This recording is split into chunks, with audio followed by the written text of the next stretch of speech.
1 Chronique, chapitre 5. Fils de Ruben, premier-né d'Israël, car il était le premier-né, mais, parce qu'il souilla la couche de son père, son droit d'aînesse fut donné au fils de Joseph, fils d'Israël. Toutefois Joseph ne dut pas être enregistré dans les généalogies comme premier-né. Juda fut, à la vérité, puissant parmi ses frères, et de lui est issu un prince, mais le droit d'aînesse est à Joseph. Fils de Ruben, premier-né d'Israël, Enoch, Palu, Hetzron et Carmi. Fils de Joël, Shemaéja, son fils, Gog, son fils, Chiméi, son fils, Miché, son fils, Réaja, son fils, Baal, son fils, Béhéra, son fils, que Tilgath-Pilnézer, roi d'Assyrie, emmena captif. Il était prince des Rubénites. Frères de Béhéra, d'après leur famille, tels qu'ils sont enregistrés dans les généalogies selon leur génération. Le premier, Jéiel, Zacharie, Béla, fils d'Azaz, fils de Shéma, fils de Joël. Béla habitait à Aroër, et jusqu'à Nébo et à Baal-Méon.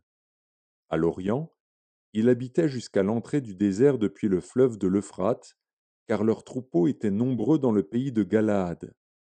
Du temps de Saül, ils firent la guerre aux Agaréniens, qui tombèrent entre leurs mains, et ils habitèrent dans leurs tentes sur tout le côté oriental de Galaad.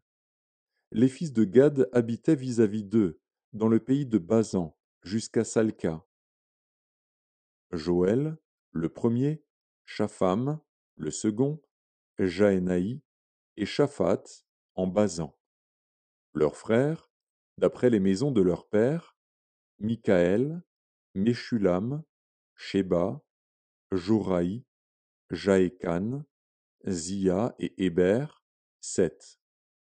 Voici les fils d'Abikaïl, fils de Uri, fils de Jaroar, fils de Galaad, fils de Michaël, fils de Jeshishaï, fils de Jajdo, fils de Buz. Achi, fils d'Abdiel, fils de Guni, étaient chefs des maisons de leur père.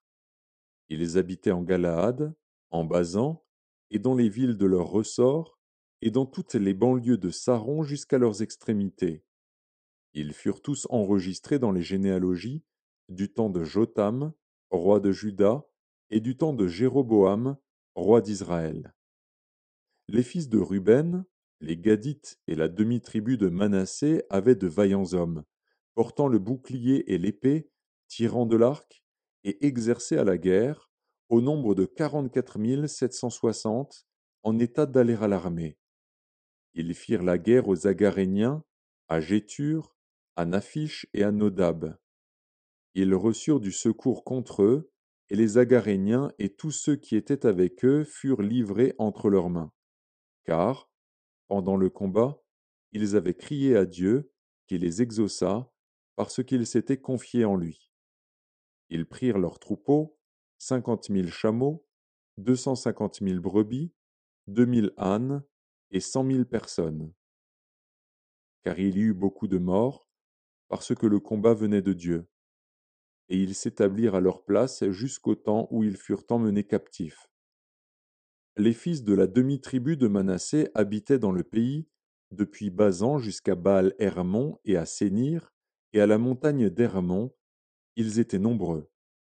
Voici les chefs des maisons de leurs pères: Épher, Jishéi, Éliel, Azriel, Jérémie, Hodavia et Jagdiel, vaillants hommes, gens de renom, chefs des maisons de leurs pères. Mais ils péchèrent contre le Dieu de leur père, et ils se prostituèrent après les dieux des peuples du pays, que Dieu avait détruits devant eux.